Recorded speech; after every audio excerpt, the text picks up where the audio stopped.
certeza você já ouviu alguém falar pra você que Jesus morreu por você, que Jesus morreu no seu lugar, que Jesus pagou o preço, mas às vezes a gente não entende por que isso aconteceu, o que eu fiz pra Jesus morrer no meu lugar. Pra gente poder entender, a gente volta lá na história de Adão e Eva, o primeiro casal, os primeiros seres humanos que Deus criou, e aí a Bíblia diz que Deus põe eles no jardim, que era o jardim do Éden, e Deus fala pra eles, olha, vocês podem comer a fruta de qualquer árvore desse jardim, menos a que fica bem no meio do jardim. Dessa, vocês não comem.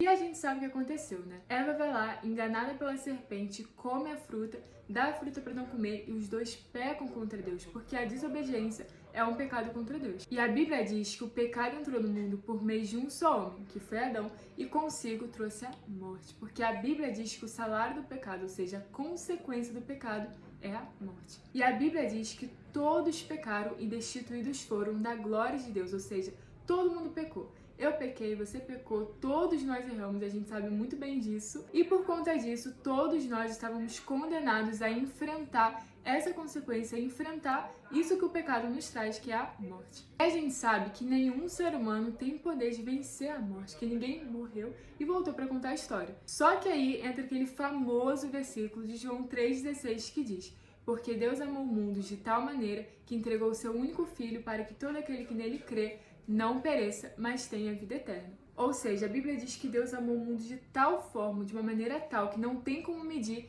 que ele enviou o seu único filho Jesus para pagar esse preço por nós. Ou seja, lá na cruz, a Bíblia diz que naquele momento todos os nossos pecados estavam sobre Jesus. Nenhum era dele, mas eram os nossos pecados. E ali Jesus sofreu, Jesus foi humilhado, Jesus pagou ali um preço que não era dele. Jesus estava numa cruz, Jesus estava num lugar que não era dele. Mas por amor a nós, Jesus enfrentou a morte, venceu porque ele ressuscitou depois de 3 dias. E nisso a gente consegue ali o perdão dos nossos pecados. E Jesus traz também a oportunidade da salvação. Ou seja, ao invés de a gente passar a nossa eternidade na condenação no inferno, com Jesus a gente pode ter a oportunidade de passar toda a nossa eternidade no céu. Então essa é a verdadeira notícia do Evangelho, essa é a boa notícia, que todos nós estávamos condenados ao inferno, estávamos condenados a pagar esse preço pelos nossos próprios pecados, mas Jesus veio e pagou esse preço no nosso lugar e com isso nós temos o perdão dos nossos pecados